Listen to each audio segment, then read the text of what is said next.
Welcome to Energy Stew. This is Peter Roth, your host, and I'd like to ask you, when was your last miracle? How many miracles have you had? Maybe we can have miracles every day. Maybe we can have miracles all day long. I guess we need to take notice. But to help us appreciate our miracles is an author who wrote a book about miracles and along with other books. And I'm so happy to know her because she's this font of wisdom. And I'm so proud to have her as a guest on Energy Stew, Dr. Sharnael Wolverton Sehon. Did I get it right? Yes, sir. That's it. Most people just say Dr. Sharnell because it's such a mouthful. But yes, thank you. Great to be here. Well, I'm so glad you are. And what do we know about miracles? What does it mean to have a miracle? Good question. Yeah, I think in my past, I thought that miracles had to be some big, huge thing that, like it rained in the middle of a fire or, something that's completely huge and big.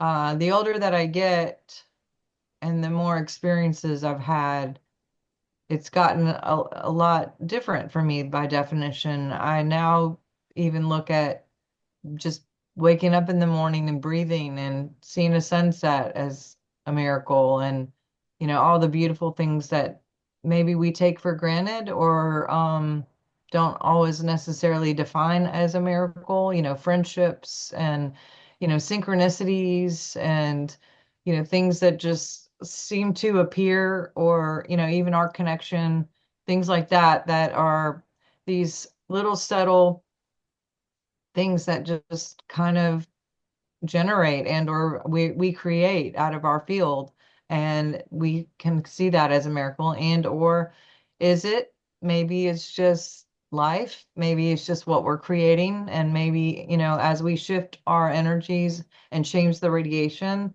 then we change the magnet and we start getting more and more and more and more and more, because we can live a life of moment to moment to moment to moment miracles when and if we do, if that makes sense. Well, I think it's about point of view. If we see our life in miracles, we can appreciate uh, every day our good fortune. And, and we say, well, what about all the misfortune? Well, actually, we don't even know if those are miracles too, because you can have an opinion about a misfortune and then you find out later on that it was the greatest thing that happened. It was a blessing. And so, what do we know about, how to interpret life and how to explain it to ourselves? And maybe if we can explain it from the point of view of the magic and appreciating it in a higher version, we can make ourselves much happier about it.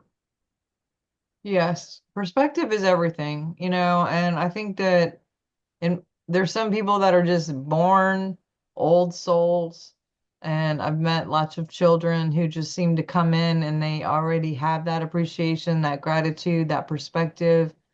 And then some people, it happens, I think, gradually over with age and, a few knocks down and getting back up and, just the appreciation from the polarity of dark to light. And out of that comes a different perspective and appreciation.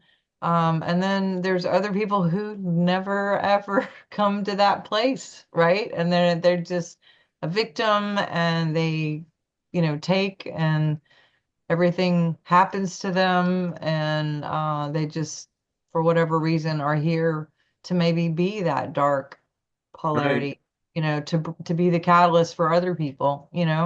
Well, I believe in divine order, and I think everything is correct, no matter how bad or sad it might look.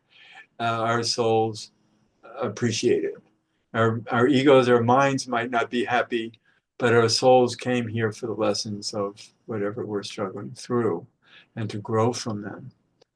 And so we can beat ourselves up all we want, and then we hear that, oh, that's in divine order. And that's a paradox, but it's true. And so maybe the idea is to surrender to. Oh, can't believe you said that. Oh, yes, I can. Okay, go ahead. Keep going. What are you gonna say? Well, you know, our minds are our biggest issue. And if we can surrender our minds to the way it plays with reality and disturbs us, and just give it up and just be, um, and and appreciate the journey.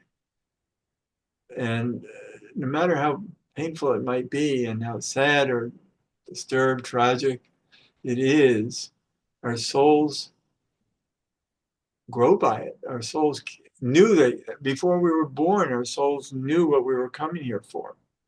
And they're really in charge anyway. They're guiding us to our destiny. And so that's the surrender, is just saying, okay, soul, I'm not going to bother you anymore. Just give me what you need to. And Yeah. Well, I was telling you that I was with Laura at the end of Christmas and the beginning of Laura Eisenhower. yes, and I do a ritual every year to I have this really cute genie lamp that I've had. I don't even know how I got it, but every year for some who knows where I came up with this. Source just gave me this idea to at the end of the year kind of take inventory of the things that I choose to burn away or don't, are not serving me. And because genie and magic, and I grew up in the age of our dream of Genie and Bewitched and all those shows that, I don't know, I'm a 70s kid. Uh, but that it just became like a symbol for me of like getting my wishes to come true, through this genie lamp. And so or Aladdin, I don't know, whatever. You know what I'm talking about? This like is brass little thing with a handle and a lid. And yeah, anyway, so I would take whatever, even as a kid, and just write out everything that I choose to not be a part and put it inside the lantern, and I would burn it because then it would keep the fire encased and not, spread fire or whatever. And then I would take the next step to journal and write out whatever I do choose.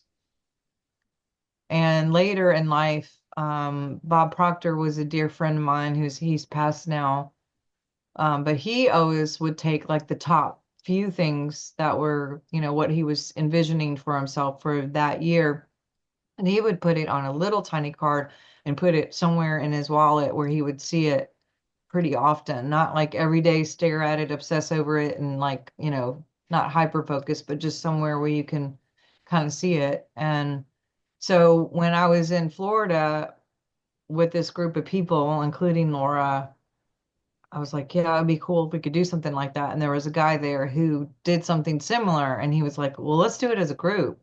And so we had this uh ceremony that we did together, but he had an addition to something that I had never done, and he had added that he incorporates like picking a word for the year. Picking And one. that's not like a single word for Okay. the like powerful or happy or joy, or which I had never incorporated or even thought about. But when I sat with myself for a minute, what came to me was acceptance and or surrender, something along this. I don't know if there's a difference technically, but those are the words that came, and it seems to just keep coming back. And like, so my Viking ancestral everything in me, my grandparents from Norway and Denmark, like that is like not a good word. Surrender, acceptance, especially surrender. That just was like foreign to me to because that was like a give up, like quit, a quit. And but the more I'm going with it and seeing it, I'm gonna get emotional. Stop. Um, there's some things that is fitting for that right now, for me to just be and accept and stop trying to defend or run around circles to make things better for people who are uncomfortable with whatever's going on or who don't like whatever I'm doing, or just all these things to jump through hoops to like keep things together. There's just a lot of energy involved and some things that were going on with me personally that I was like, okay, you know what? Acceptance, surrender, like let's do this. And so it's become a gift instead of a give up.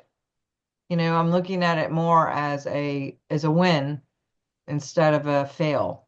Does that make sense? Yes, and the idea is where you're coming from, knowing that we're really only passengers on the ship.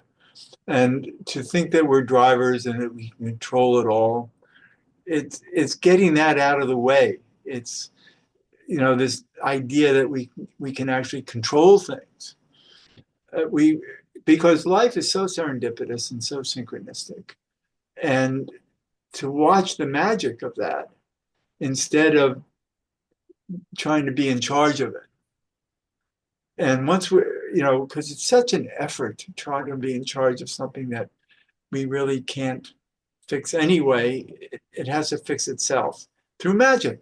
Maybe it needs us to help it along in ways that we're guided to, because we don't think for ourselves anyway. We have thoughts. So I think like our souls are thinking through us, and our higher selves and our guides, and that and we just live in that sense of being guided and led, that we don't have to fuss so much. We don't have to. Um, I mean, maybe we have to work hard, but if we're guided to work hard, then we work hard. But it's beating ourselves up about trying to control it all is the key here. Yes.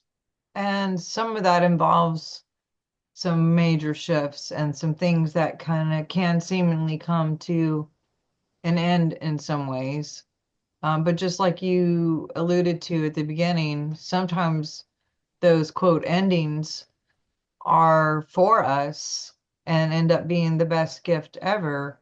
Especially with January, I think everyone gets so excited about, new beginnings and, it's a new year and they make all their lists and resolutions and, you know, whatever. But I think that the other side of that is sometimes that comes with doors shutting, things changing, and people aren't great about change sometimes. I know I'm not. And what I'm learning and or remembering is people are not opposed to change, but they are opposed of being changed.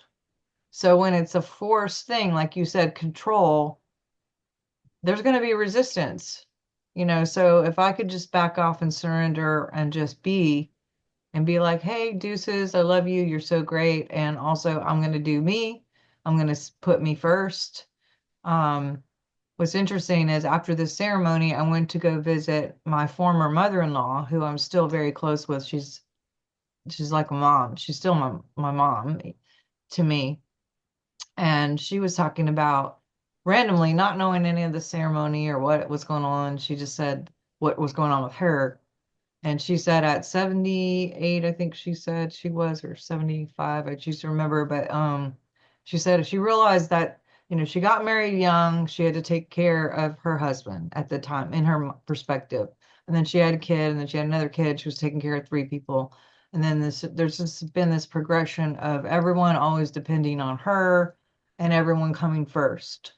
And she said she just randomly says to me, I really hope that it doesn't take you as long as it took me to realize that really she should have come first. And I think in our world, we are taught to put everybody, at least my perspective, maybe I'm wrong, especially with women in some cases. I think there's a lot of pressure to put people first. Right. And and especially in ministry or service or medical or, I mean, as a doctor and someone who's in ministry, it's a 24-hour thing if you don't have a boundary at all. Like people can call at 3 in the morning, 5 in the morning, hey, this sickness, hey, this It's prayer. the endless. Yeah. And eh, but it's also, some boundaries of like, hey, you know what? I'm going to carve out this day and not even look at my phone or sit by the fire outside tonight and I'm gonna leave the phone in the house and or go by the water and bye bye, take a little tech recess. And but if you look at ancient texts, scripture says, and I'm not a big fan of the, the Bible as far as religion, but on a quantum physics level, seek ye first the kingdom of God, and then all these things will be added unto you, is one of the texts. And I really was contemplating on that because I was like, well, where's the kingdom in ourselves, in our heart, in our body? We are the kingdom. If we seek ye first the kingdom, to me, my new awareness in this last decade is uh, do those things that are in your inner voice, like follow those breadcrumbs. Like if you have that dream or you wake up and you have that synchronicity, like the thing where that name kept coming up a couple times, I'm like, okay, I'm going to follow that. And when we follow that, that is by definition living true and embodying truth, which gives us all the chemistry to support our immunity, to support our strength. Um, to living true has physiological and biological benefits to keep us sustained and or supernatural versus when we live a lie, we have the opposite. We actually have chemicals that saturate the cells, cause, suppression to the immunity, gray out our hair, uh, you know, lots of, wrinkle the skin, dehydrate you, not you, but a person. And obviously you're living true because I cannot believe, I mean, I know I believe you, but I mean, the fact that your age, I'm still just perplexed on Me your too. you It's fine though, but I know I don't look my age, but it's really what I think it is again, we come back to the word surrender, but to surrender to the kingdom within. And because I like that whole idea that the kingdom is within us and without us too, but it's all connected as one. And for us to be awake to it and to watch the nuances of how life presents itself, because there's magic every day that we might not even be watching. yeah. And who knows what shows up that we've ignored. And maybe that's in divine order too. So let's not say that's bad, but let's just appreciate that a life can be so much more expansive and wonderful if we just are living in the subtleties of awareness that are brought to us, from the kingdom every day. Yeah, and consciousness starts at 250 on Hawkins scale, and there's a very small percentage, although it's growing rapidly. And I think the more things that happen that have been a catalyst in the last few years, and even the last few days have been a catalyst for a wake up. But in my experience, um, I have been so wrong, living a life of very rigid religion as a path for a while, That which brought you here, though. yes, it did. And for a while when I got out of it and then I could see, I was a little bit in grief and anger and all kinds of feelings at the time. But I realized that there was definitely a purpose for that. Not only can I relate more to being in that situation, but also it probably kept me alive because I have a very addictive behavior. I'm very black and white. I mean, I could have ended up being a drug addict or catching an STD or who knows what, because I was so fearful that I did everything right because God was gonna, God was the Santa Claus in the sky that, if you were on the naughty list, blah blah blah. So I was a very, nervous religious person until I wasn't. And so when people ask me things, I keep truth very loose at this point. When people say, "What do you think about?" I'm very like, this is what I think right now, but in 2 minutes Yeah, that could be different. we're going So to keep I'm on not, learning. Yeah. yeah, yeah. So anyway, I don't know about your thoughts, but do you do that whole like any kind of ritual for New Year's or like a word? I'm hearing a lot of people saying, "Oh, I do that word thing," and this is the first I've heard of it. But I haven't done it for myself, but I did a podcast on the new year where I drew a card for the year. I threw a hexagram for the year. We know the year is a numerological nine, the year of endings. And so there's a lot to say about this coming year that is overall. And then I had a class last night where I I fanned out a deck of cards for my students. Each one, I had 14 students last night, and each one told me where I was moving my finger along the deck and where to stop, and then that was the card to pull for them for the year. And so I was able to give them a playing card for the year, and um, and so it was. And then we also threw hexagrams. I had all the students tossing coins to, as the Chinese have done for thousands of years, to divine the answer. And for them, for everyone, it was, what's this year going to be like? And so we had incredible answers from the I Ching last night for each student. So there are ways of divining the future that, and coming up, I don't know, maybe just scanning through your finger through a dictionary and let it land wherever it does. Who knows? But it's all in the right order for us to learn from, and just like talking with you to me is so wonderful, and what an opportunity. And I want the audience to learn about who you are because we just all they know is your name right now. yeah, so I choose to know even how to explain myself. I'm a naturopath and also energy worker and deal with biofeedback, work with people in their field as far as like what's going on in the field, what could be out of sorts, how it affects the body, the emotions, how it affects you on a person on a psychic level, and do my best to help people get back into order or remember the frequency of love. Um, I do a lot of classes and I have a podcast. I've written books. I have a lot of things online for resources that are free. Matter of fact, if anyone goes to my website, there's a free course that I have up there right now for anyone who just logs in on the quantum connection to clearing trauma, because I really feel like so many people are going through such massive change that it has been a little abrupt. And so I'm giving that as an offering right now.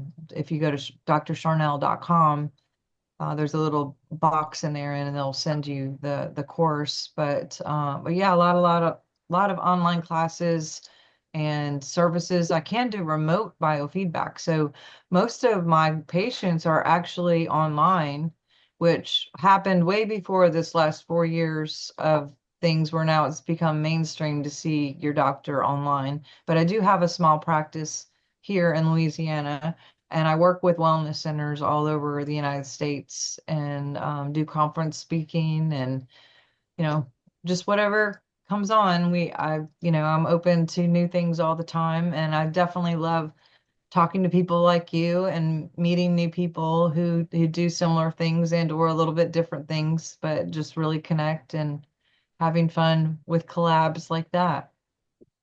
Well, yeah, what I like is so much is about your diversity.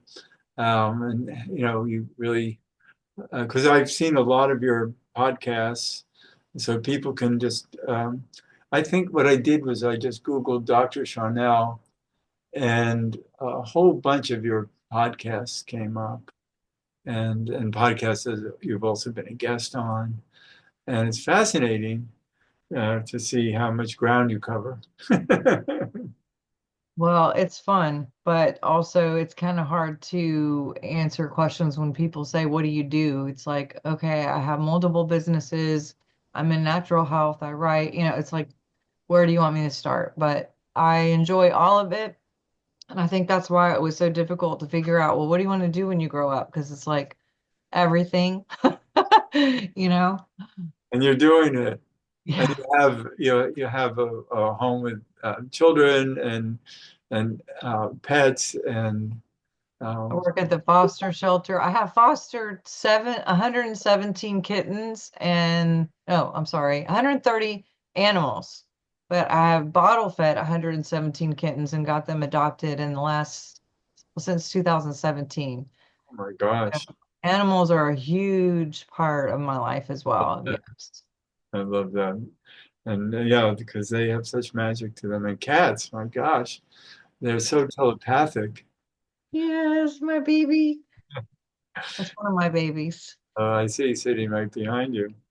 And so it's been so great to meet you and to um, appreciate uh, where you're coming from and how much you can offer everybody. So, Well, likewise, Peter, I appreciate you so much. And I know this is only the beginning for you and I, and we'll be keeping in touch for sure. And I appreciate all you guys who are listening and watching. And yeah, if I can serve and help in any way, please reach out. And there's all kinds of information on how to get appointments and or watch the show. And there's a lot of information in the show. We like to talk about all the fun things, spiritual and paranormal and UFOs and Bigfoot. And I have a lot of different guests uh, on the show that have a plethora of information. And it's been really, really fun. I love my life, that's for sure. yeah, I can appreciate why you do. So, Dr. Charnel, thank you so much for being on Energy Stew. I'm so happy to talk with you. Thank you. Bless you. And this is Peter Roth, your host of Energy Stew at prn.live. I can be reached at Peter at Heart River, HEART river.org. I'd love to hear from you, and thanks so much for listening.